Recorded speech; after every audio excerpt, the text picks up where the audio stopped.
జనసేనాని పవన్ కళ్యాణ్ ఆస్తుల విలువ 114 కోట్ల 76 లక్షల రూపాయలు. ఈ రోజు పిఠాపురంలో నామినేషన్ దాఖలు చేసిన పవన్ ఎన్నికల అఫిడవిట్లో తన సంపాదన వివరాలను తెలిపారు. అంతేకాదు తనకు 24 కోట్లకు పైగా అప్పులున్నట్లు అఫిడవిట్లో పేర్కొన్నారు. దీంతో పవన్ ఆస్తుల గురించి ఇప్పుడు చర్చ జరుగుతోంది.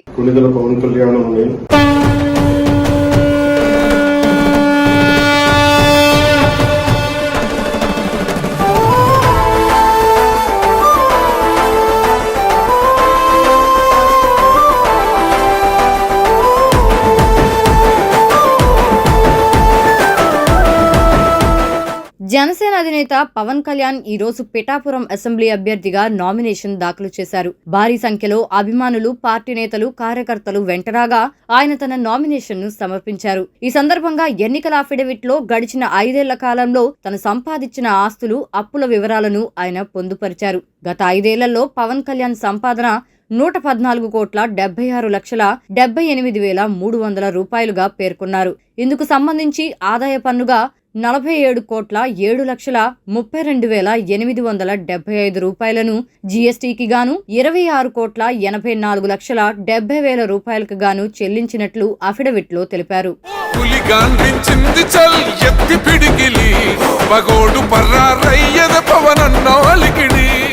అదే విధంగా పవన్ కళ్యాణ్ తనకు 64 కోట్ల 26 లక్షల 84,453 రూపాయలు అప్పుగా ఉన్నట్లు అఫిడవిట్ లో పేర్కొన్నారు. ఇందులో వివిధ బ్యాంకుల నుంచి 17 కోట్ల 56 లక్షల 84,453 రూపాయలు కాగా, వివిధ వ్యక్తుల నుంచి తీసుకున్నవి 46 కోట్ల 70 లక్షల రూపాయలుగా ఉన్నాయి. వీటితో పాటు సుమారు 20 కోట్లకు పైనే వివిధ సంస్థలకు జనసేన పార్టీ చేపట్టే సేవా కార్యక్రమాలు, పార్టీ కార్యక్రమాల నిమిత్తం పవన్ విరాళాలు అందించినట్లు అఫిడవిట్ లో పేర్కొన్నారు. ఇందులో జనసేనకు 17 కోట్ల 15 లక్షల రూపాయలు ఉన్నాయి. అలాగే పార్టీ చేపట్టిన కౌలు రైతు భరోసా, క్రియాశీలక కార్యకర్తలకి ప్రమాద బీమా లాంటి కార్యక్రమాలకు ఉపయోగపడేలా వేర్వేరు సందర్భాలలో విరాళాలు ఇచ్చినట్లు పవన్ వెల్లడించారు.